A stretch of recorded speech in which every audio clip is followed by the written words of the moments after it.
A 4-day work week? Sounds good to me. This is the focus group.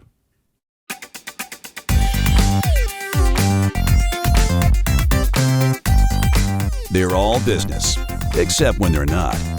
It's the Focus Group with Tim Bennett and John Nash.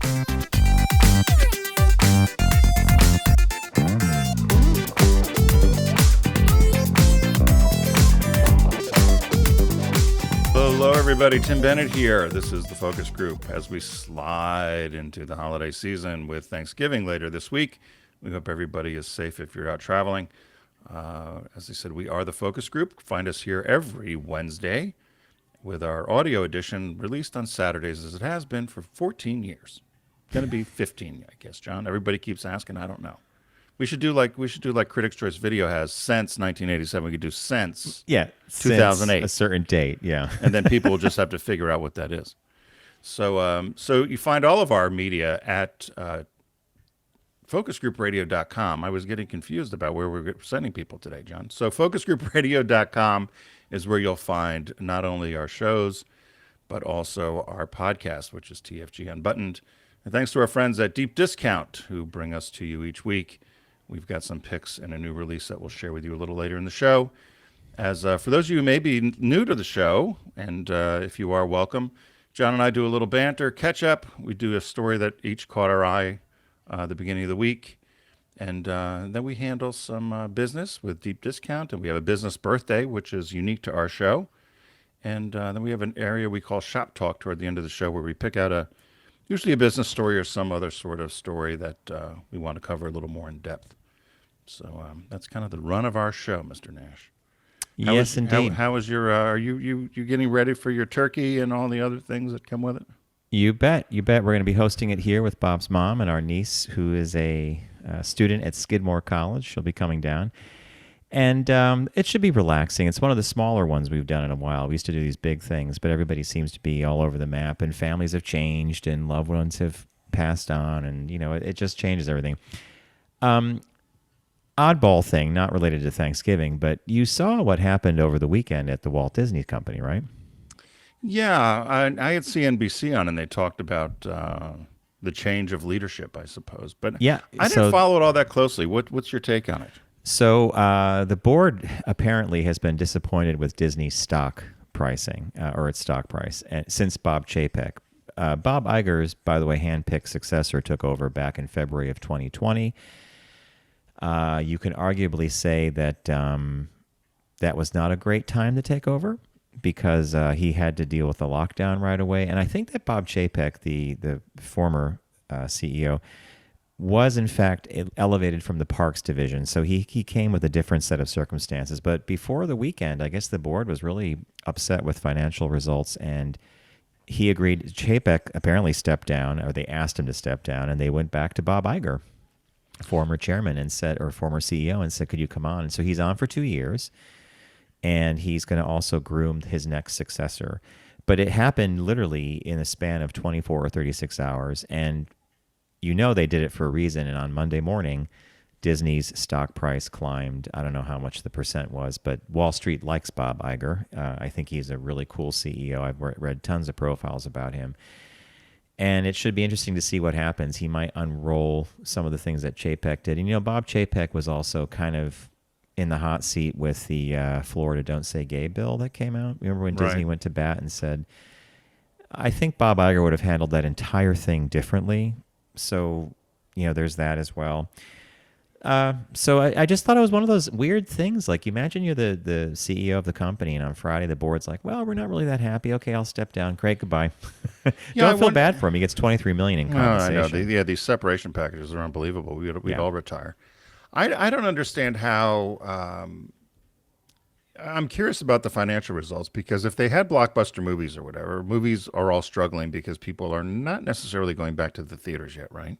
Correct. Yeah. I'm not so sure people, of course, the income you would get out of one of the live theme parks was probably off because of the pandemic. So I wonder what results they were looking for. I know aren't they part of Xfinity, Comcast as well? I believe so. Yeah. I believe so. So there's a bigger. I mean, somehow ABC is wrapped up in that as well, plus NBC, ESPN. Yeah, no, it's crazy.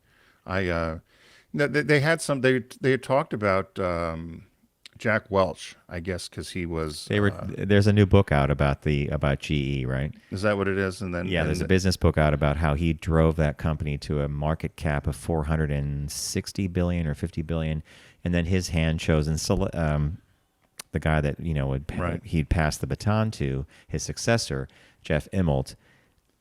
The company went downhill after that, so it's strange. And then anyone I know who worked at GE talks about how cutthroat and horrible it was. Very few people survive that environment. Mm-hmm. I would not do well in that environment.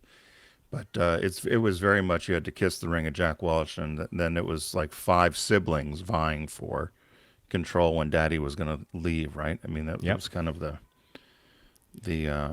story there. But the modus operandi. I've heard nothing but the same thing. And I think you and I both heard that at GE, when you went to a meeting, no one could sit. You had to stand. That kept meetings short, right? Yeah. Yeah, we implemented, GE had also a thing where they got rid of 10% of their workforce, or they would fire 10% of their non-performing workforce every year, which, is something to be said for that. But they instituted something similar to that when I was at Subaru, in that we used to do that with our marketing programs. If there were programs that did not perform over X amount of time, they got cut and new ones were added. We didn't certainly do it with employees, although they could have. I'm not sure how you would have ever pulled that off. I mean, yeah. So it's just one of those things where a lot of this corporate news popped up, and the Disney in particular fascinated me because I've often thought of Iger as a far more creative CEO. A lot of people who worked at the animation divisions or Pixar or even Lucasfilm, which was the Star Wars, right, they just said he had a different way of dealing with creatives and with talking about product and with talking about movies and storylines. Chapek was a little more abrasive, apparently. Huh. Well, I'll be curious. And then what's going on with the mess? I know you're following it more than I am with Twitter. Still a dumpster fire, so they've let a whole bunch of people back on the platform. So Elon Musk decides that he announces to all the advertisers he's going to have a special committee set up to review things to see if people could come back on. But then he decided to just do a poll over the weekend, a real scientific poll on Twitter, right? Do you want Trump back on? Yes or no? So it's binary. Yes won by 51.8% or something. And so he said, the people have spoken. The people. I love that. The people that happen to be on Twitter. I mean, it's just... So Trump's back on, but then Trump dissed him and said, hey, I got my own social network going on. I'm not going to go back on Twitter. It's a dumpster. He didn't say it's a dumpster fire, but it's darn close. Do you think he will go back on, Trump? He may, but he has a lot of contractual obligations to Truth Social. He's only supposed to post there first. It's his thing. It's his baby, So I scroll. I went to the dumpster, folks, for everybody. I went to the dumpster fire called Twitter. I scrolled through. It's the same. It's a lot of yelling. People are yelling and screaming, or it's cute little animal videos, which of course I like. A dog and a kitty getting to be friends, or a koala bear drinking out of a bottle, or something like that. And then I just shut the app off, and I thought, if you ignore the app, right? If you don't even pay attention to it, does it exist? Do we care? Well, I already saw somebody. They're all expecting the demise, and they said, "Here's 5 alternatives." But as we know, right? It's like holding on to your Beanie Babies and your MySpace stock. I'll say this for anybody who listens to our show, who happens to work in media and advertising, and if you happen to be on the side of the ledger sheet where you're always evaluating someone, a property or a show or a podcast like ours, and you demand of the hosts that they have enormous social media followings, guess what those followings are worth, folks? Zero. Because the platform can go away in a minute. And and I like, when I'm on, if you're on Facebook or on Twitter and you like toothpaste, I like toothpaste. Who doesn't like toothpaste, right? Like. That doesn't mean I'm buying that brand or I'm buying it every day. So, well, it's like you say, and we found out, there's the click factories over in Asia. We could have hired a click factory and click our way to fortunes. That might not be a bad idea. That reminds me of a quick story. There is an entrance to the subway not far from my apartment. There's 2 of them. One of them they're in different locations. And one is manned by, they used to have these elevator operators, and now that the elevators are automatic, I guess the union basically says we still have to have an operator there. So they sit and they greet people, and there's this guy there I love. And outside the entrance to the subway, there's a bookshelf, and people put books there, free hardbacks, paperbacks. Right. And I had 2 art books that I was going to give away. So I put them on the shelf, and the guy's watching me, and he says, hey, my friend, how are you? And we always talk. I said, how you doing? What are those books? Let me have a look. So he looks at me. Oh, these aren't going to last very long. He goes, they're going to go away. I said, well, some child would. No kid's going to get these books. He goes, there's going to be a guy that comes along, and he's going to take them right off, and he's going to go downtown and sell them on a table. Really? And then he goes like this. He goes, in New York, there's always a hustle on top of a hustle on top of a hustle. I love that. That's how I think of the... Was it James? Yeah, really, right? One of our former producers used to sell the books, we found out. Hustle on top of a hustle on top of a hustle. And it just speaks to the native intelligence of people who observe things. Because I said, well, how do you... He goes, well, there's a food bank down the road. And I see people going and taking all that stuff. And a woman one day said to this guy, you don't need that food. And he goes, well, what do you care? And she said, he walked away with a bunch, and he probably sold it or gave it away or who knows what. But a hustle on top of a hustle on top of a hustle. That's New York. Sounds like Twitter, right? That's pretty good. Sounds like the stable genius that used to be in the White House. Or, in fact, the other stable genius who launches. And just because he launches rockets into space and made electric cars, you should trust him. Yeah. Okay. Yeah. All right. He's turned out to be a total nut. But anyway. It turned out. Well, yeah. Like we didn't know. It's the Wizard of Oz syndrome. When they pull the curtain back and you realize there's a little old man pulling levers and pushing buttons. Okay. The Great Oz suddenly is not so great. Give me $1 billion. I got to rock it up, too. So, and a big multi-billion-dollar contract. You'll get multiple rockets up, right? How tough is that? So, Mr. Nash, what caught your eye this week? What caught your eye? Here's what Tim and John found. Totally unrelated to what we've been talking about. What caught my eye is the idea of a pied-à-terre that you get away from it all, literally get away from it all. So this crossed my path over a year ago, and it crossed it again because apparently it's sold. So there is an old, I want to say circa World War II, fort that was built off the English coast, obviously back in the 30s and 40s for World War II. It's like a man-made island, and it was put on the market for about $60,000 to $90,000 US. It recently sold for $580,000. So I'll give you the background here. A sea fort from World War II. It's called Bull Sand Fort off the Lincolnshire coast in northern England. Was built to accommodate 200 troops and can only be accessed. You can only get there by boat or helicopter.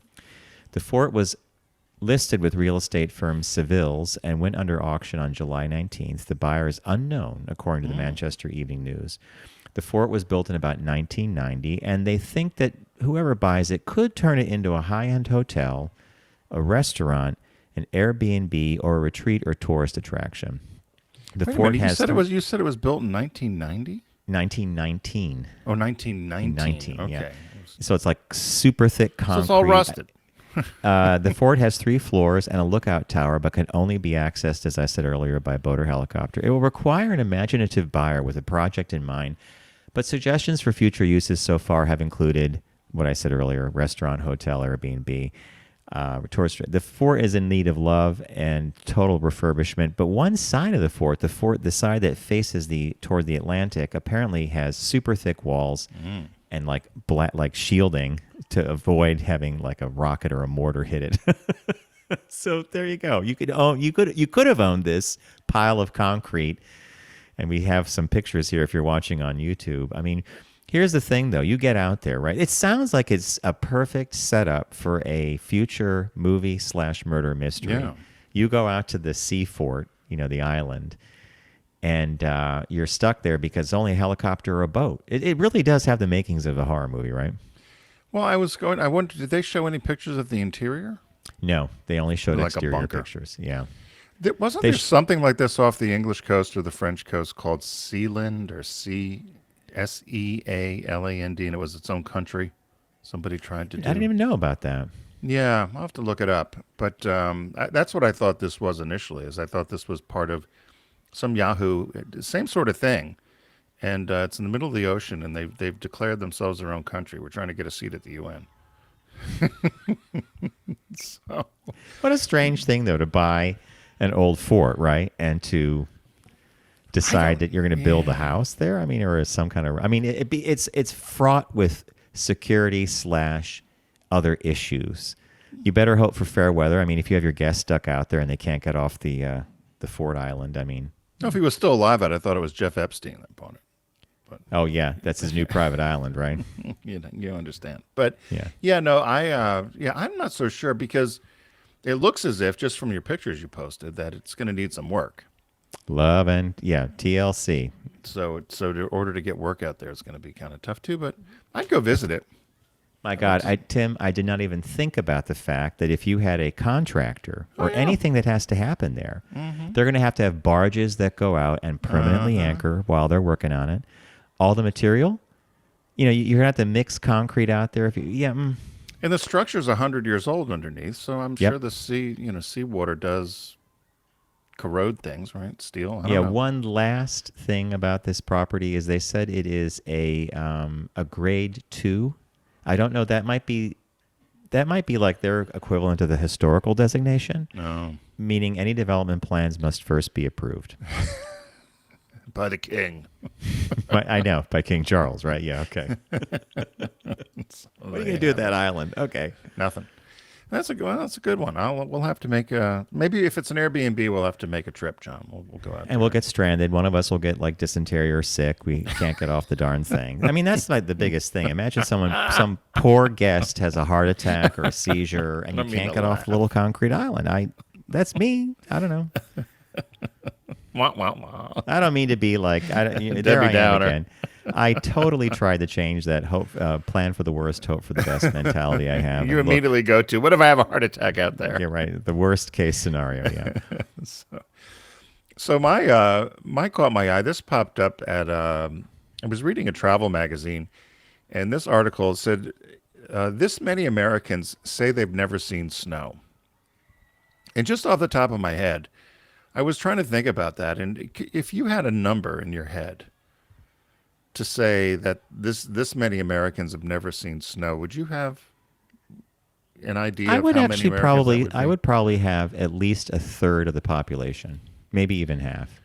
that have never seen it? Yeah, I'm just guessing because there are people that never leave where they live. Right. If you live down south, you may have never seen snow. Yeah, no, you're right. It's about a third. Because I was trying to think of the population where we'd have snow, where we don't have snow. But so they actually, of all things, Motel 6 had conducted a one poll, they called it, and they wanted to talk to people about winter travel plans and what their destinations were, what they would do on vacation, whether they would stay in hotels or not, and then what they would partake in. And so then they had a bunch of these questions, and they asked people, what they would do. So they said the average person this winter will travel through 3 states to get to their destination. About 40% will stay in hotels, but 23% will go to the Northeast, 21% will go to the Midwest. And they'd asked travelers if they've partaken in any winter activities when they go there, such as skiing or snowball fights or even drinking hot chocolate. So 42% of the people said they've never skied, 30% of the people said they've never had snowball fights, and 24% said they've never had hot chocolate. That's the one that surprised me. That is a quarter. That's a quarter. That's kind of weird. Okay.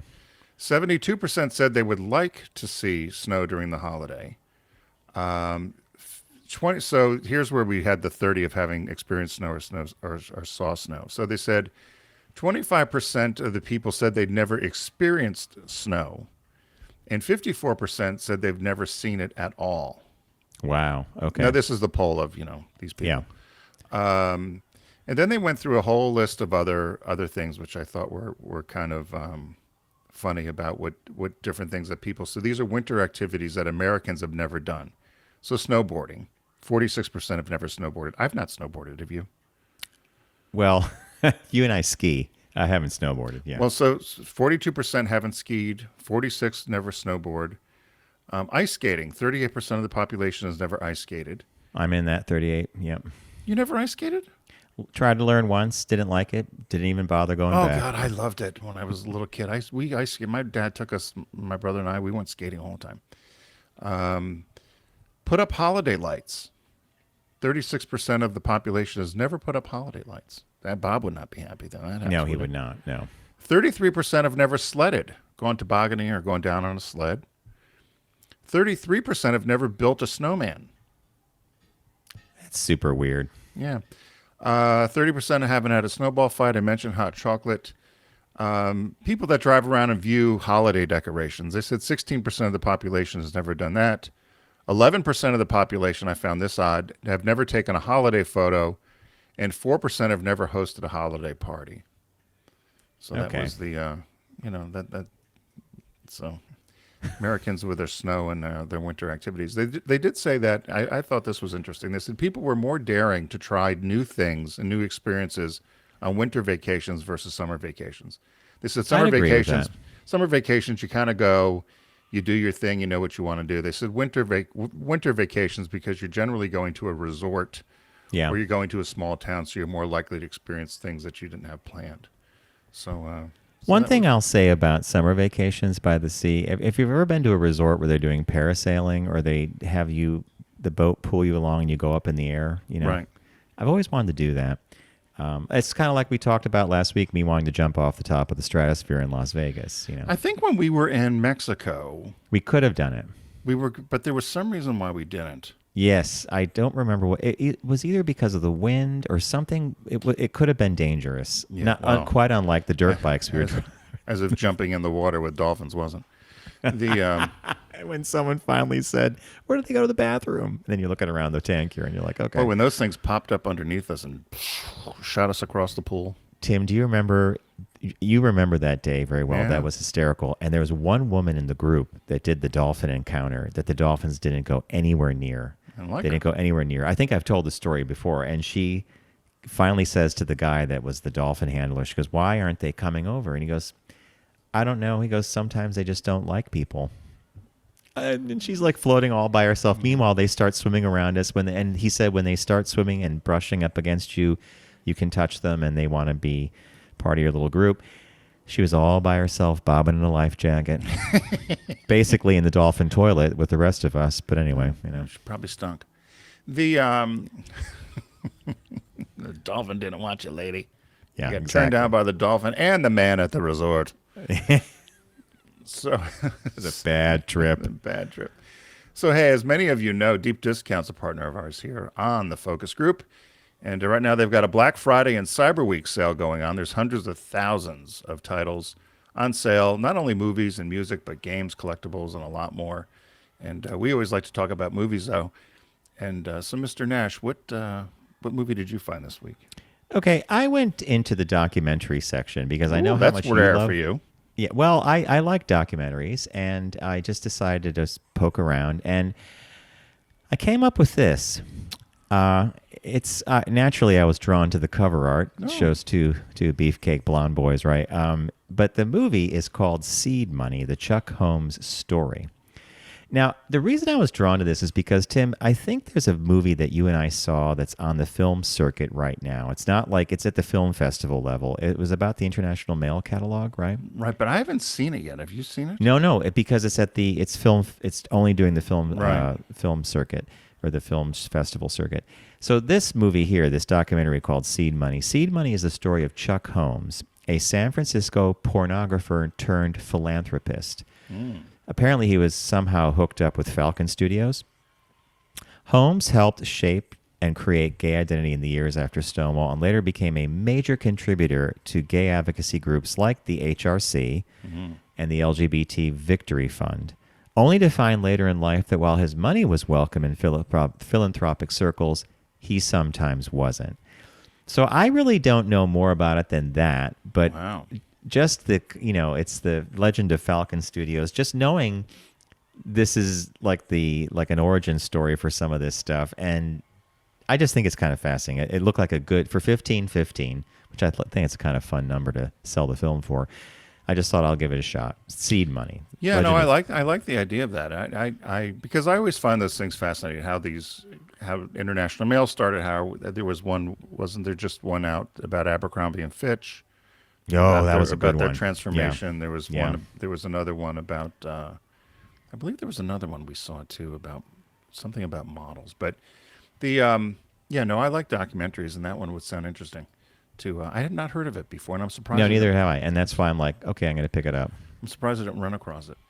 The I picked a movie that I would say I reluctantly picked a movie only because I'm curious about it. I love the book. So there's a book, How to Lose Friends and Alienate People, and it was written by a Brit named Toby Young, and essentially he got a job at Condé Nast and was square peg round hole in Manhattan. And The goes book's through- great. You made me read it. Yeah. Yeah, the book. I love the book, but there was a film adaptation that came out in 2008.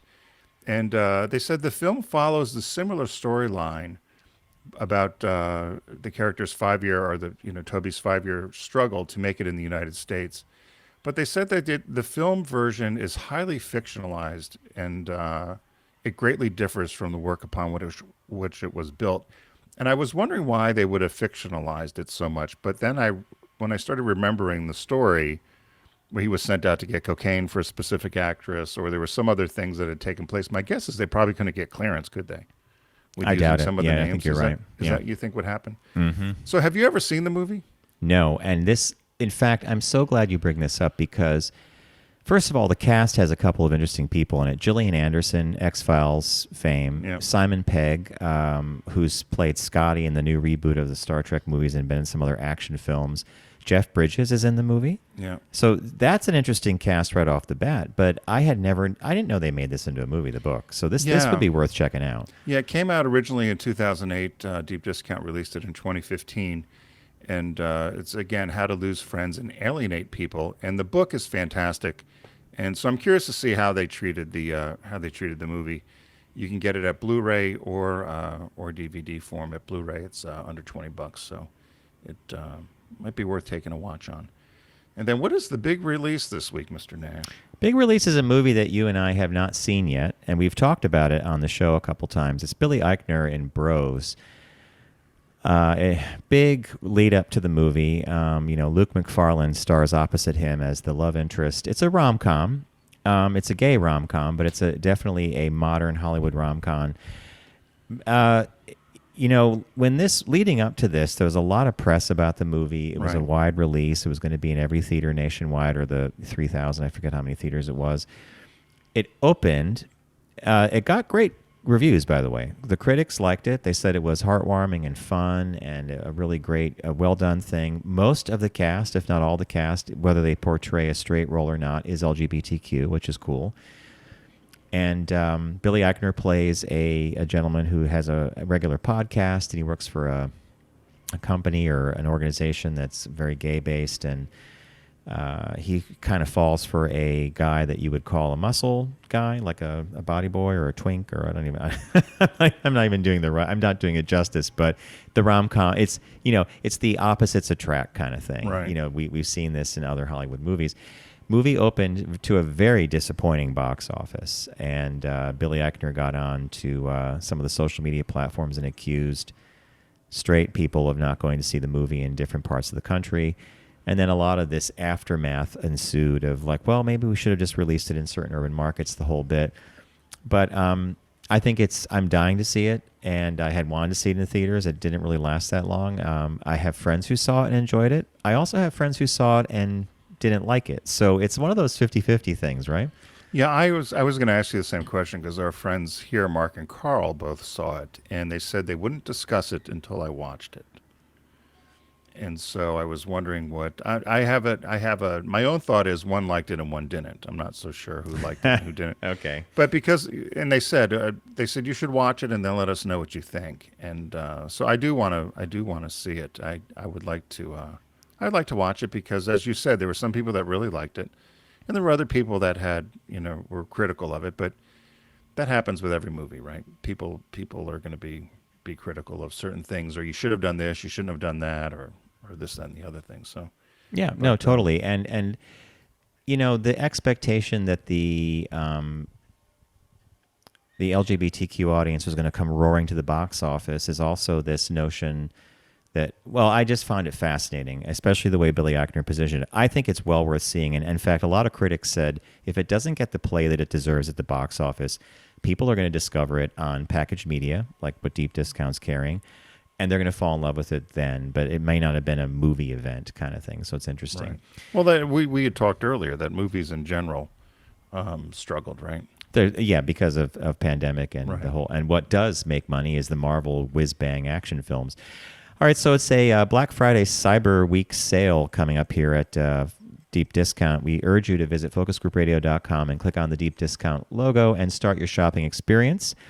So we'll recap what we went through. I picked a movie that I had never heard of that I'm kind of really curious about called Seed Money, and it's about the gentleman who I guess is behind Falcon Studios, who was a very large donator to LGBTQ causes, but not always welcome because of where he made his money, which would be pornography. Tim recommended, How to Lose Friends and Alienate People, a movie that we did not know existed based on a book we both loved. So it has an interesting cast. So I think I'd say you recommend. We're going to recommend it based on the fact that we love the book. And the new release this week is Bros, Billy Eichner's rom-com. He stars opposite Luke McFarlane, the love interest in the movie. Very good critical acclaim. Questionable box office performance for a variety of reasons, but hey, $22.99 on Blu-ray. I say pick it up for the holidays. So there you go. We want to thank Deep Discount for being a partner of ours here on the Focus Group, and we are going to take a very quick break, and when we return, we have a business birthday and, of course, a shop talk. Stay with us.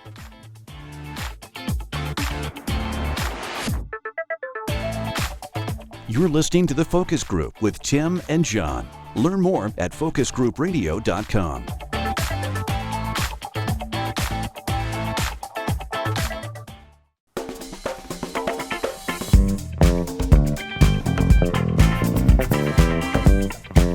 Now back to The Focus Group with Tim and John. Available pretty much everywhere.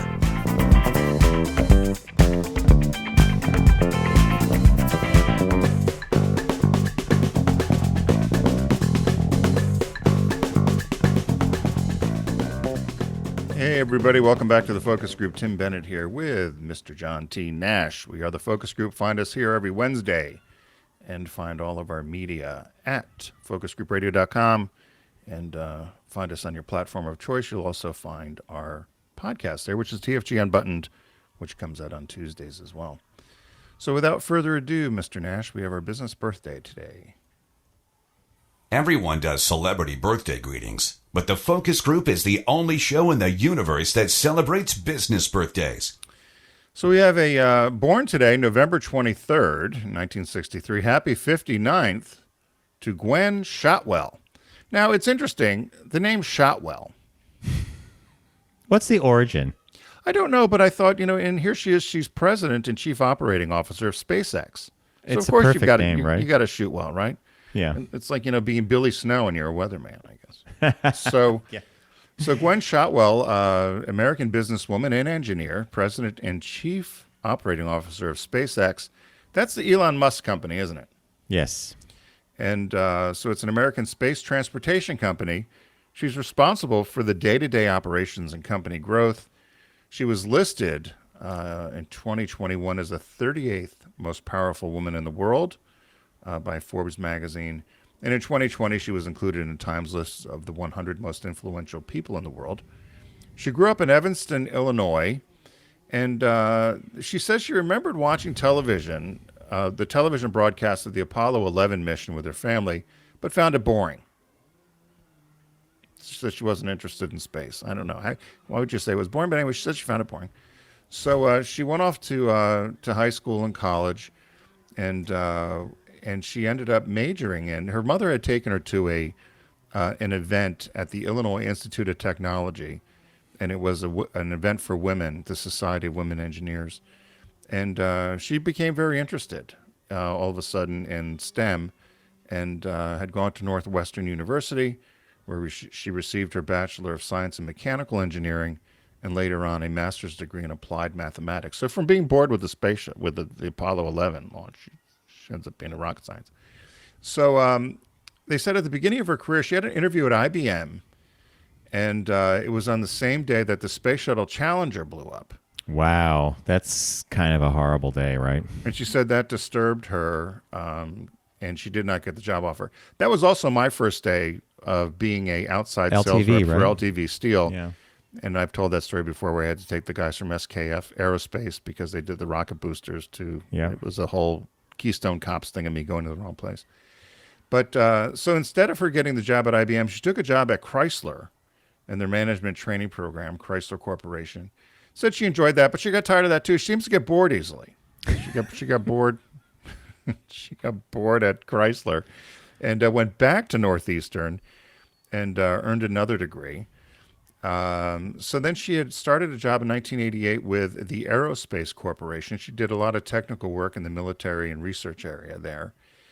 And ended up in 2002, she had gone on an interview for SpaceX, which was a private commercial space exploration company founded by Elon Musk. And while she was interviewing with him, she said, you know, you really need to hire a dedicated employee just to work on business development full time. And he offered her a job 2 weeks later to do just that. So she ended up so she started there in 2008, ended up getting promoted to company president, and has a very successful career there. Says she negotiated the first commercial resupply service contract with NASA. That's for the ISS. Yeah, that's for their Dragon. So they send up cargo on a regular basis to the space station. Right. It says she followed that up with SpaceX's first successful launch of the Falcon 1 Yep. on its fourth attempt. She was responsible for leading the effort on building the Falcon vehicle manifest to over 50 launches. She generated over $5 billion in revenue. Jeez. They said this resupplying of the International Space Station, of course, was a very lucrative contract. And she handles, as I said, day-to-day operations, plus all the customer and strategic relations to support the company growth. She oversaw the first landing of the orbital rockets going back and forth to the land in the ocean platform. And they said she has she just finished a multi-billion-dollar contract to deliver astronauts and science instruments to the International Space Station. And in 2020, she became the first private company to launch 2 astronauts into the Earth's orbit. And it goes on and on. So she's done quite well. Enjoys her time. She speaks out a lot. They list a number of conferences, such as TED conferences and other sort of conferences that celebrate women in the sciences. She's very much behind trying to get more women involved in the sciences, which has actually worked out quite well. I was listening to another lecture on a podcast where they said that the amount of women now going into science, technology, engineering is huge compared to where it was 10 years ago or so. So a lot of this work that some of these women leaders in the area has done well. She was Satellite Executive of the Year in 2017 and 2020, so I guess she beat out Greenstein. Well, satellite, yeah, that means, yeah. I want to see if you're paying attention.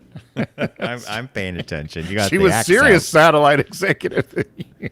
She successfully shot down the Sirius satellites with SpaceX rockets. Yeah, but she's been inducted into the Women in Technology Hall of Fame, and she has a number of accolades. So, I bet when she came on board, Gwynne Shotwell. When you mentioned that she told Alon that he needed to have a dedicated biz dev, right? Yeah. They're behind the scenes, we know about some of the bigger stuff that they do with the space stations and stuff, but there is a big industry in launching satellites and payloads to orbit. There's a whole bunch of companies that actually do it. They're one of the better ones because they have reusable entry. The vehicle comes back to Earth. But that's a big business. If you're a company that needs to get a communications satellite up, you got a contract to do it, and it takes months to get the payload ready, the whole bit. So she probably in other countries, right? Other countries that might want to get satellites up for whatever. France has the Ariane. There's a whole bunch of So if you were, I was curious about that. You would know this because you really are very interested in this area. But I was wondering, they probably have to get approval, right? So if you're an American company and you're SpaceX and you get a call from the Chinese and they want you to put up some satellites for them, you would have to have approval for that. Yeah. Because especially if you just mentioned China, that Right. they have, by the way, they would not come on our door, knock on our door to this. They're doing it themselves. Are they? You know, yeah. Wasn't that the thing where they made some comment about landing on the moon or something? It was some kind of funny, wise ass comment, and one of our NASA people said, we land thousands of things on a moving rock every day. It's called airports. But Yeah, they landed their I forget the name of the probe, the little robot car on the moon. The right, they dark made side a of the big moon. deal that they landed this right on a moving star. I guess what would the moon be called? Is it a star? It's our It's not a planet. well, no, it's a moon, and it's orbiting us, so it's like a companion, That's the one with the B-52s. There's a moon in the sky. It's called the moon. and it's called the moon. No, yeah. Well, the moon is a natural satellite. That's what we would call it because it's a Oh, I got to heavenly write body. this down. This is another one. That natural goes with your satellite. speculative fiction. What is it again? Natural? A natural satellite. So, like the planet Mars has Phobos and Deimos. Those are two moons that orbit. They're actually more like asteroidy looking kind of rocks, but those are natural satellites. Did you take astronomy in college? No. See, I would have thought you'd been up there with the scope looking. No? Well, actually, you'll love this. I was at the house over the weekend, and we had a really super clear night on Saturday, and I had shut off the lights to go to bed, and I look out the window, and I look straight up, and I see this really bright, like, red dot. Didn't move, and I instantly knew it was Mars. And I have this app on my iPad called Skywalk, I think it is, and you activate it, and you can move the iPad around as you look. It's like almost like looking through a viewfinder, and it actually Right. will identify what you're looking at. And I was indeed looking at Mars. So sometimes I'll say to Bob, "Oh, that's Jupiter," or "That's how do you know that?" I'm like, "I know, just don't question. Just don't question." Well, that's why I would have thought that would have been a class you would have taken, astronomy. No. It's kind of like, when I started taking some higher math classes in pursuit of architecture, I was like, load bearing this, X, Y, Z, that. Nah, I think I'll go into something different. So there you go. Yeah. Get me more ink. I'm going to draw graphics. So, so happy birthday to Gwynne Shotwell. We rarely get a woman's birthday. So I think it's a great birthday. So Yeah. I like to have them when we can. So our shop talk today, John had found this one. The headline is, "These companies ran an experiment. Pay workers their full salary to work fewer days." And so this happened in the UK, and there was a trial. We've talked about this other times where whether you add more hours to the work week, or you add more hours to the day to shorten your week, so you're still Yeah. getting the same amount of time, or you just work fewer hours. So this experiment they did, they reduced by a day, plus they reduced the work week down to 32 hours, but still paid the people their full 100% Yeah. pay, to find out if, in fact, productivity went down or if people had a better life-work balance. And lo and behold, Mr. Nash, what did they find? They ended up working with 73 companies, and I believe this was over in the UK, right? So Yep. it's in Britain. They found 73 companies that would give this program a shot. Financial firms, recruiters, consultants, healthcare companies. When you look at this kind of a business model, I think it has to be a certain kind of what we call an intellectual worker in some, Right. your computer stuff, whatever. And while the data on the study hasn't been fully released yet, the anecdotal feedback from the firms that appeared to have worked with them is incredibly positive. 86% of the 73 companies said they will likely continue the 4-day work week, the same pay for less time at work. So it's successful. It does raise the interesting notion that we've often talked about here, and it's often talked about in the business press, which is, how do you measure productivity, right? So Right. in one measure of it, it's showing up, and it's the Woody Allen model. Showing up on time is 90% of life, or being at your desk all the time. And so a manager can walk by and see someone at their desk and say, "Yep, they're doing a good job. They're here." Whether or not they're doing a good job is immaterial. They're here. Right. Or do you measure people on a set goal? I say, "I want to achieve this in the next 3 weeks." Get it done however you get it done. They achieve it, but they did it with a hybrid approach of being in the office for a few meetings, working from Right. home, whatever. I think this is fascinating because it does open the door wider, in my opinion, for reevaluating how we actually look at work, right? And what are our expectations, how we make money. I had an employee when I worked at Subaru who was probably the most efficient and productive employee, and she Was always in every day before 8 o'clock, but she usually left around sometime between 2 and 3. You And serious? yeah, but I never said any. I mean, we had an unwritten rule because I always treated people like adults. If you get your work done, and particularly, the area that I managed, these people gave up their weekends. They would travel 30, 32 weekends a year. So they gave up their Saturdays, Sundays, plus being in office, right? Being in the office. So Right. I was a little more lenient, but I'll tell you, you've talked about this too. There's certain times of the day you may be more productive just because that's the way you operate. Mm-hmm. And I like to do things in the morning. You sometimes like to do things in the evening, but you get your work done. And that's kind of where they were going here. But my only thought about this was, if you're a company, does this say, if you say, okay, I'm getting the same amount of work done in 32 hours that I was paying people 37 hours for, whatever the number is, 38 hours, 40 hours. Do I need less employees? Because Yeah. isn't that what's happening now with people? We have people that are still in the corporate grind where they're saying there's layoffs. I no longer have an assistant, or we no longer have assistant managers. They've just dumped it all on me. And I'm doing a lot more with a lot fewer people and a lot less yeah. resources. So the company's squeezing who's left. Is that an unintended consequence of doing this? We don't need to be open for 5 days. We could do it in 4 days, and we can cut the hours. But I'm not going to have to hire people because I've realized now people are wasting half their day socializing or whatever at work. Yeah, and I don't see how this works for a whole class of workers, a whole set of workers. Well, customer service, right? Customer service, electricians, plumbers, the cable guy that comes to repair. There's a whole thing about hourly workforce being on the job. And I'm sure that if you walked into a Home Depot, or like if you talked to an electrician and said, "Hey, you can work 4 days a week, but I'm gonna pay you for 5." What does that even mean to them? Because they Right. have to log jobs, and so this was an interesting thing, and I just think it opens the door for a more robust conversation about it. But as you said, I can also see the flip side of this, where a manager says, "Wait a minute, we paid, we had this many days, we got this much productivity. Well, what happens if we get rid of 4 people?" I think you're right. Right. I could see this going a couple directions.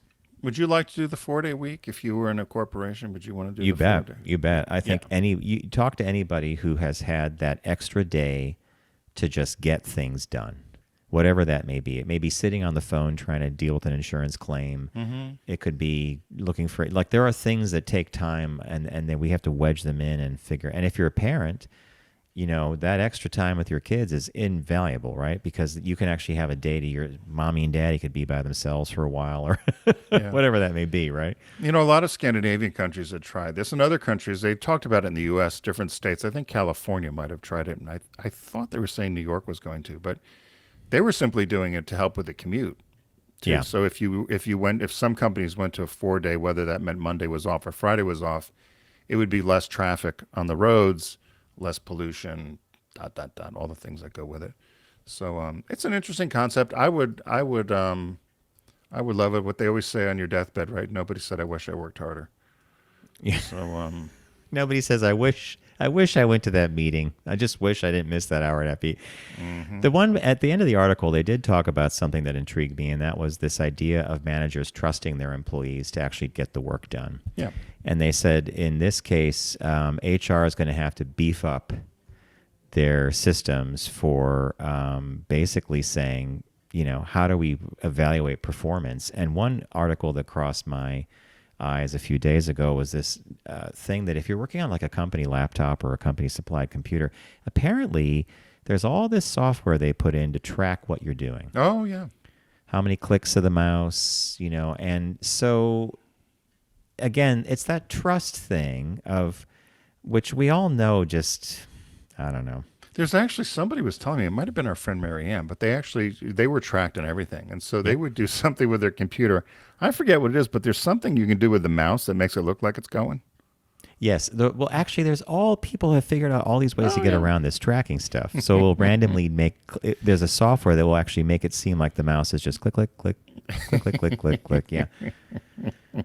But here's something that it just Treat says people to like me. adults and they'll get their work done, right? Well, here, Tim, you and I have experienced this for years with our consultancy, our company, Triberry.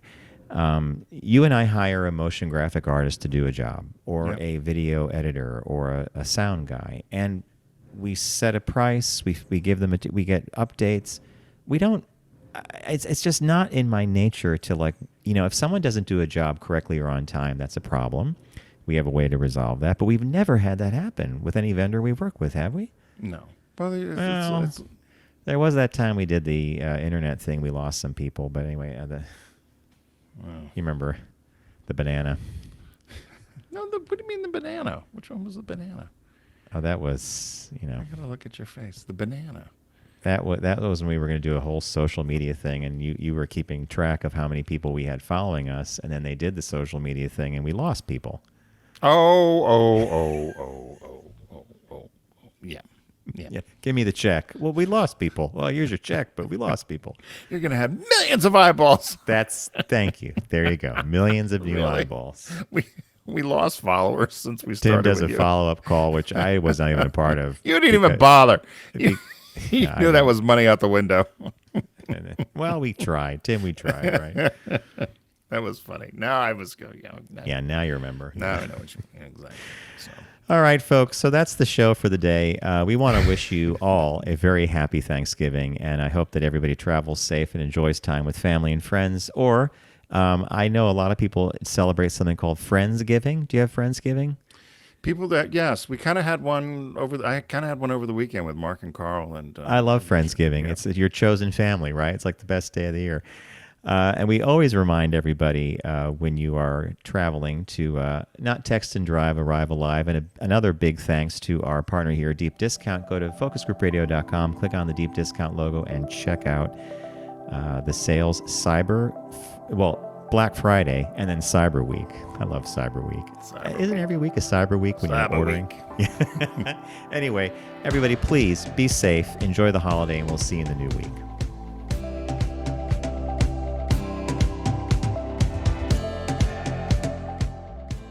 It's The Focus Group with Tim Bennett and John Nash. Accessible on all platforms. Subscribe, like, and rate us on your platform of choice. Learn more at focusgroupradio.com.